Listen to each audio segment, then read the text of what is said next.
Hello, folks, and welcome to the Counting Sheep Podcast, episode 35. My name is Ruth, and I'll be your host. And I want to welcome everybody back, returning listeners. And if you're new here, welcome to my podcast. My podcast is about all things fibery, mostly crocheting, knitting, spinning yarn, and also any shenanigans that I get up to in and around my small farm here in Vermont, where I live. I live here with my husband and one golden retriever, Cooper, who may or may not be joining us partway through. That's kind of his MO right now, is to wait until I'm halfway through the podcast and then he wants to come in through the door. I also have a 15-year-old cat who still can do the mouse thing pretty well, and I have 4 sheep that I keep for fiber purposes, and then also 9 chickens who are kind of up there in age and have stopped laying for the time being. So we'll see if that changes in the future. But anyway, it is kind of a cloudy day here in Vermont, and it's about 71 degrees outside. And you might be asking, why am I not outside podcasting? But it was kind of threatening some showery activity, and I just didn't want to take the risk with the equipment, getting it wet and that sort of thing. So we're inside. I put my little fairy lights up and and put them on. So hopefully we can have a little bit of atmosphere in here.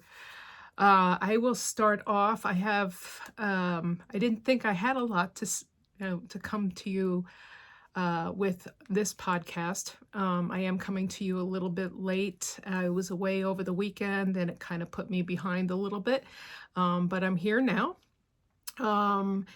There are some things that I had been working on like several episodes ago that I want to bring out and share with you and try to get done. So let's jump right in. For crochet, it's mostly whips that I have, works in progress. And the first thing I want to show you is, like I said, something you've seen before, possibly 5 or 6 podcasts ago, which is a while now. And this is an amigurumi project I started, and it's a Toft crochet. Toft is a company out of the UK that's run by Carrie Lord. She is the owner, and she also is the designer of these little animals. So this is Morag, the Highland Coo, or Highland cow, and he's quite cute. And I think the only reason why this project is taking so long, as I've said in the past, is all this loop stitch you have to do. So you've seen this before. This is the head that I've worked on. So there is all the little loop stitches here. Mine, I think, are probably a bit shorter than the ones that are in the picture. But I tend to get real conservative with my yarn because I don't want to run out of anything. Although with the Toft kits, they usually give you more than enough to work with. So that's the head. And then I also did a few other pieces here that I'm not quite sure what they are. Oh, the horns. Yeah. There's one horn. There's probably the other one in here somewhere. I just can't find it right now. Oh, here it is. But their kits are really nice. They give all the instructions, and they're on this card on the flip side. And they give you a hook, and they also give you all of the stuffing, the polyester fill that goes into the animal. So, yeah, and I kind of like an all-inclusive kit like that. Although after a while, if you buy enough kits, you will for sure have quite a number of crochet hooks on your hands. These are nice crochet hooks though, because they have that nice grip on them, which I adore. And this is a 3mm hook that we're working the this loop stitch in. they give you a darning needle as well to work the ends under. And this is the Toft DK. Nice and soft. It's wonderful wool. So yeah, my goal is to have this done fairly soon, because, you know, he's a cutie. He's been languishing in this bag of mine. So yeah, I want to make sure that I get on that and get that going. But you'll have to all hold me accountable to getting Morag done. Don't be afraid to comment below and say, where's Morag? All right, moving on. As you know, like last podcast, I had a whole bunch of finished objects that I showed you in crochet. One was a sweater. The other one were my Janie joggers by Tinderbucks, otherwise known as Courtney Clark. And then I also had a mystery shawl that I was making along with Vicki Brown Designs. So there were like 3 finished objects. And so I was kind of like grabbing for something today, and I realized I had this yarn that I bought back in February, and it is Barocco Vintage DK. I purchased this in Freeport, Maine, while I was up there for the spa gathering, and this is this color here. Let me see if I can find the name of this color. Nope, they're just going to give me a color number, 21174, so 21174. This is made in Peru. It is a DK weight, obviously, and it is 52% acrylic, 40% wool, 8% nylon. So it's got a really nice heathery look to it. And as you know, I am a big Tinderbox Courtney Clark fan, and I had this yarn slated to do her Roxy Sweater. So this is her Roxy Sweater. So as you can see, it's got a different neckline than from the Laurel Henley. There, I had to look back in my notes. So the yellow Laurel Henley that I did several months ago. So this is DK. So that's different because the other one was fingering weight, and this is also a different neckline and without buttons on it. So yeah, pullover. I think it looks really great. It'll be nice in this beautiful green yarn. And yeah, I'm looking forward to it. The recommended hook size was 3.75 millimeter, which I think is a size F in US. So yeah, stay tuned. I'm going to try to swatch this up this week. I am due to leave town on Saturday for a little getaway with my husband. And I'll see how many things I can bring along on that particular trip. Something I wanted to share with you that's been ongoing in the background is my Crochet Memories blanket. And this is a pattern by Hannah Sigmund of the Cozy Cottage Crochet YouTube podcast. And so this is a blanket that uses up all your scraps, or some of your scraps from other projects. And it is a project that uses the corner-to-corner stitch. And I just wanted to show you just a little bit of what I have going on here. So this color right here was from my jean and sweater, which if you've been with me for a while, you know that took me a heck of a long time to get done too. But that was a Tunisian crocheted sweater that was done in the round. And I love how it looks done up in the corner-to-corner crochet. So much different than it looks in the sweater. A few of these other ones, I believe, were sock related. This one was my last pair of socks that I finished, and this was from Woolens and Nosh. She's a Vermont maker and dyer. Lives right up the road from me. I should say right up the highway. This yellow was the leftovers from the Stephen West shawl I just completed. And This one also, which is due to go in, I think either next, although it looks kind of busy next to this one. But that's due to have a square made out of it for the blanket. Also, this one, I have leftovers from the mystery shawl I just did with Vicki Brown, the oblique shawl. So that has to go in as well. And then I have leftovers from my Janie joggers. So you're sensing a green theme here a little bit. So yeah, I really like this blanket a lot. I leave it on the back of my sofa in the living room, and when I have leftovers, I collect them up and just keep adding squares to it. So yeah, it's kind of fun, really, to see it develop, and who knows, if it grows big enough, I'm going to put it on my bed. So yeah,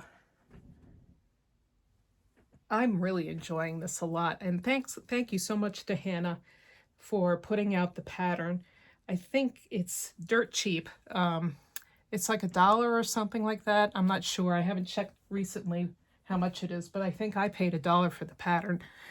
And that's quite a gift. And she walks you right through it. She also has video tutorials on her channel to show you how to do the stitch and how to connect all the squares up and that sort of thing. So yeah, that's next. It doesn't take me long to make one of these squares, and so if my hands need a break from something else, I just kind of go to that project and put a square on. So all right, I did want to show you a couple of things that I finished. I was making some hats because, as you do in the fall, when it gets warm and when it gets cold, not like it is today, this is not hat weather at all, but I wanted to show you this hat that I just completed. This is the Tay Beanie, and it's a crochet pattern by Marta Mitchell of Marta Mitchell Designs. She is a Scottish designer living in Scotland, and she designed this beanie for the Scottish Festival yarn, which I was able to get my hands on. And so this is the color that I chose. This is the DK version. They also have a fingering weight version of the Scottish Yarn Festival yarn. And they're all named after, the colors are named after Scottish clans. So this one is Wallace. And I so enjoyed making this beanie because I loved this stitch she used in the beanie. It's actually, she calls it a star stitch, but I think also it is known in the industry as the Marguerite stitch, if I'm not mistaken. So, but you can see how textured it is. Try not to get too much glare here and get it blown out on you. But yeah, this is the large, and because I live in Vermont and I like my ears covered, I did add an extra repeat of these stitches, of the star stitches, so that I could get a little more length to cover my ear down to the earlobe. When that wind starts blowing in January around here, you want that coverage. So that's what I did before I worked this ribbing that she has on the bottom. But yeah, it starts at the top and you work your way down. And yeah, highly recommend the pattern. Very clearly written. All of Marta's patterns are clearly written and spelled out. She's a wonderful designer. So yeah, this is the Tay Beanie once again. And the pattern is on Ravelry, and I believe also on her own website.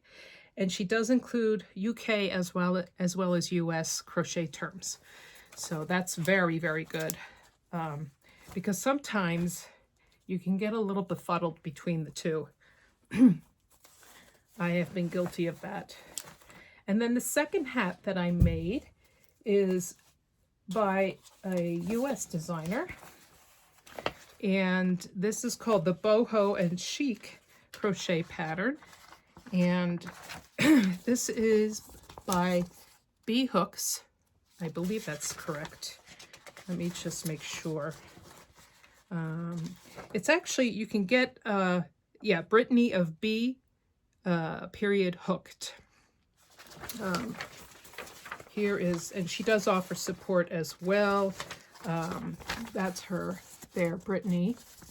She also has a YouTube channel. Oh, Marta has a YouTube channel too. I forgot to mention that. Yeah, she does as well. And so there's her information. And I enjoy watching her little videos because she really is a very good person when it comes to the tutorials and showing her hands and what they're doing and that sort of thing, which I find very helpful. But as you can see, this is kind of a slouchy type of beanie or hat. And I made mine out of Ulcentrum. And this is a yarn from Sweden.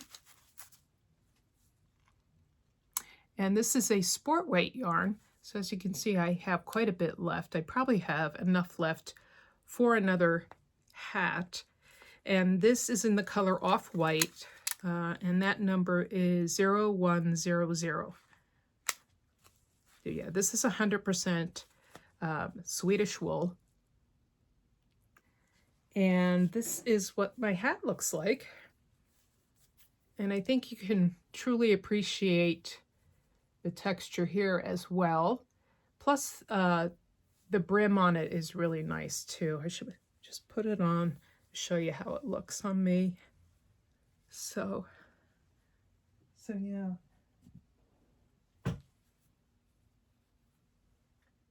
So you can wear it any way you'd like, but it does offer full ear coverage, which is something I like a lot. I should fix my hair here. Hold on. Those are the drawbacks of wearing a hat.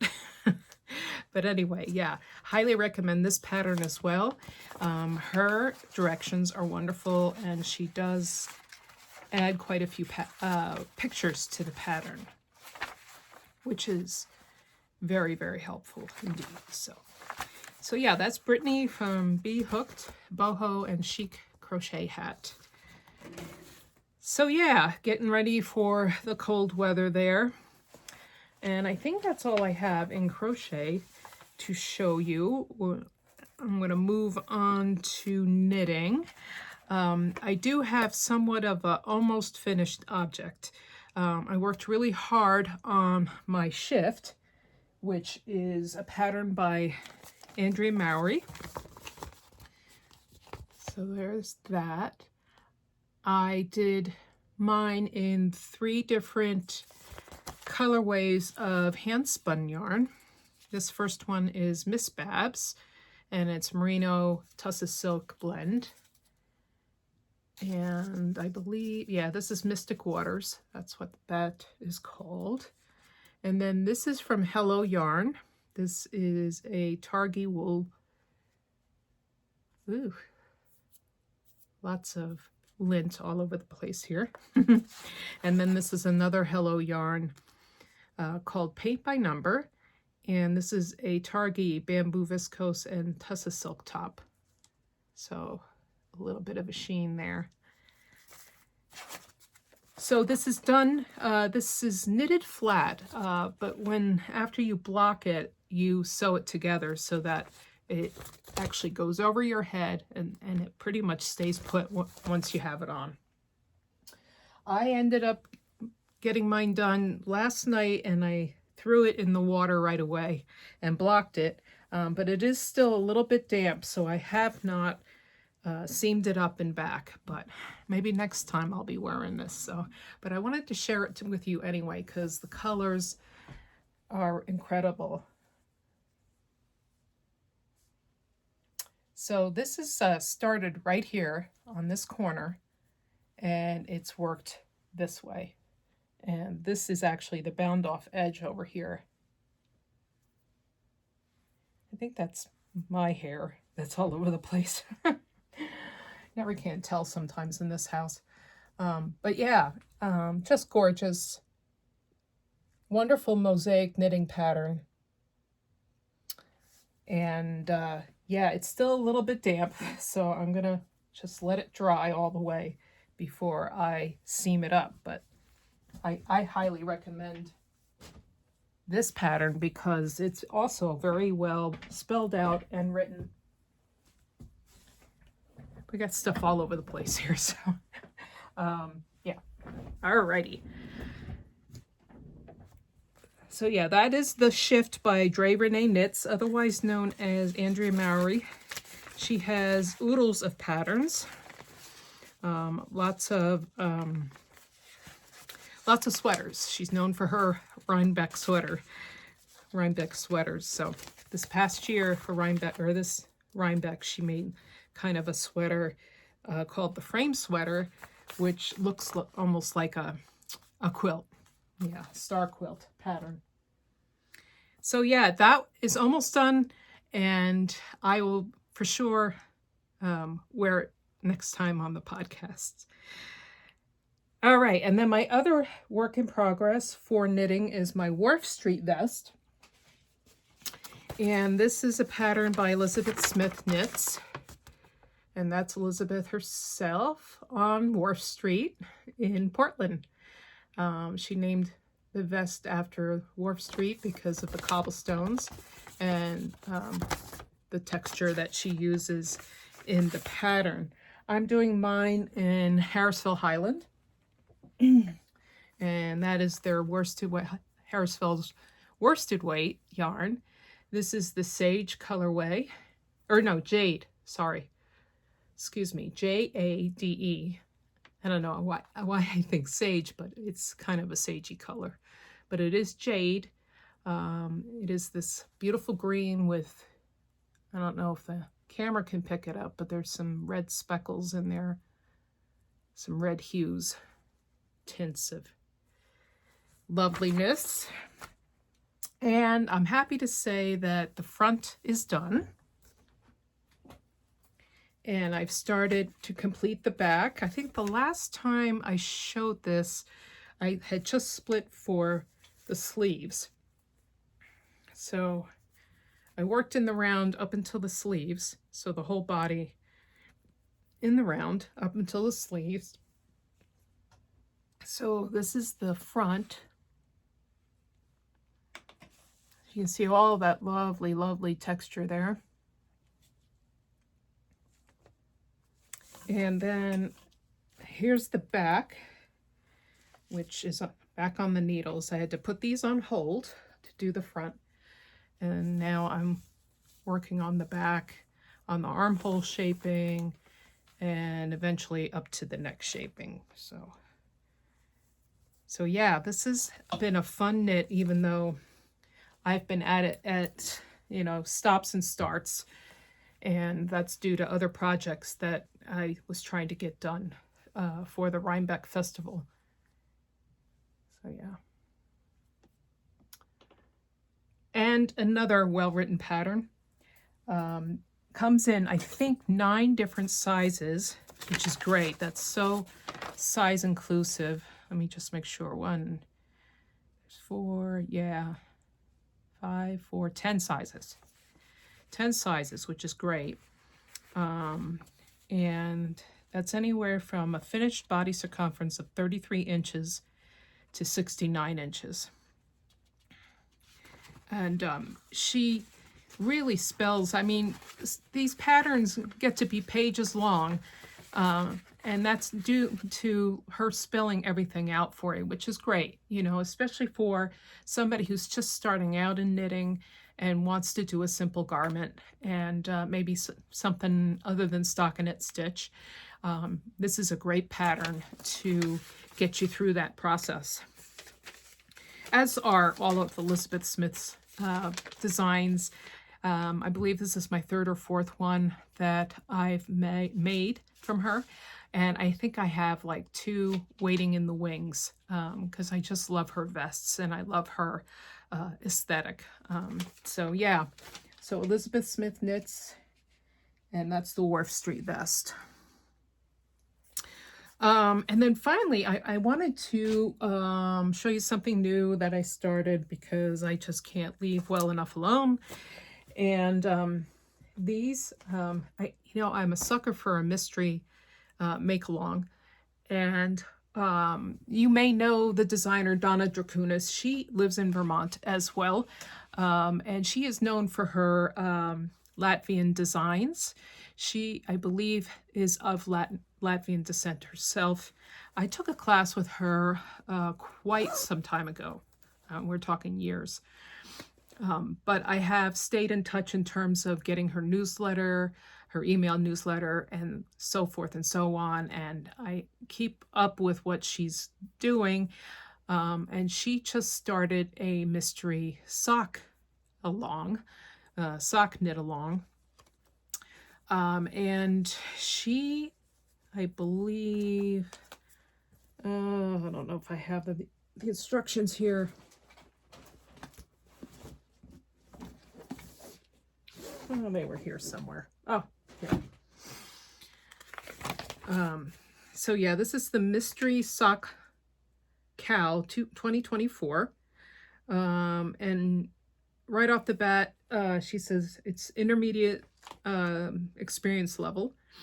And she just said all you need is superwash sock yarn, 90% wool, 10% nylon, 435 yards per 100 grams skein, and a size 1 or 2.5 millimeter DPNs or circulars.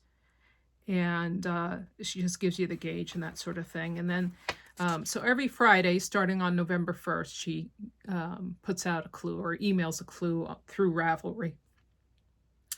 And on November 1st, which was this Friday past, she gave us the cast on and knit cuff and leg. So, and I haven't gotten all that far, but I just wanted to show you where I'm at. I always go down one needle size because I tend to be very loosey-goosey. This may seem very small to you, but when it's stretched out, it's just fine. So, yeah, so I do mine 2 at a time on a long circular needle. Otherwise, I do not get the second sock done. It's just my nature, and half the battle is knowing thyself, correct? So yeah, here is the first part, which is the cuff. Knitting the cuff for about, I think, 2.5 inches we have to do. This yarn comes from the UK, from a dyer, indie dyer, and it is Lay family yarn. And I believe it's a husband-wife duo that do the dyeing. This is 75% superwash merino and 25% nylon, so it is a really good sock yarn, machine washable.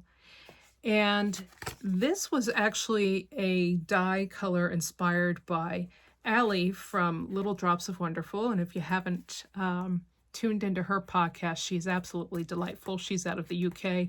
I have followed her for years now. She has 2 different channels. She has one channel called Little Drops of Wonderful, which is her knit and crochet making type channel. And then she also has this Little Wonderful Life, which is more of a vloggy type podcast channel about daily life in the UK and her family. And I just think she's wonderful. She has a huge following. And but anyway, she went to Lay Family Yarn, and she actually dyed this colorway called Wonderland Walk. She likes to take walks, and she also likes Alice in Wonderland. So that's the reference that she has for the yarn and the dye job. So very pretty. And I think this was kind of a small departure for her because her favorite color is yellow. And I think everybody was expecting her to come out with a yellow yarn, and she didn't. She came out with this. So good for her. good to step out of our normal pathway sometimes. So, but yeah, I think it's good for me to do this mystery sock along because it does have timestamps on it, and it's the only way I think I can get a pair of socks done because, truth be told, I'm pretty much a sweater knitter and crocheter. I mean, that really is my true first love. And while socks are supposedly a short project and a fast project, mine don't ever seem to be that way. And maybe it's because I just don't stick with it. So this is good. At the end of 4 weeks, I should be able to have a pair of socks done. So for the first week, like I said, it's the cast on, knitting the cuff and the leg, and then this Friday we'll get the next clue, which is the heel and gusset shaping. Then the following Friday, we'll knit the foot for a week. And then on the following Friday, toe shaping and finishing. Yeah, quite honestly, I think the longest part will be the cuff and the leg because the leg does have some patterning on it. So it has 3 different sections of patterning, actually. So we'll see. Yeah, I'm enjoying it thus far. And this will probably go with me on my trip this week. So... all right, I think that is going to do it for me on this go around. What are you knitting and crocheting on? There's a question for you. I'd love to hear what you're making right now, especially since we've got some longer periods of darkness coming in. We had a time change here in the US last weekend. So that allows for a lot more indoor time, a lot more quiet time. So yeah, I'd love to know what you're working on. So yeah, give me a comment down below. As always, I appreciate the thumbs up and likes on my channel. It just kind of highlights my content for other people that might be interested in the same thing. So yeah, until next time, keep crafting, take care of yourself, and I will see you soon. Bye-bye.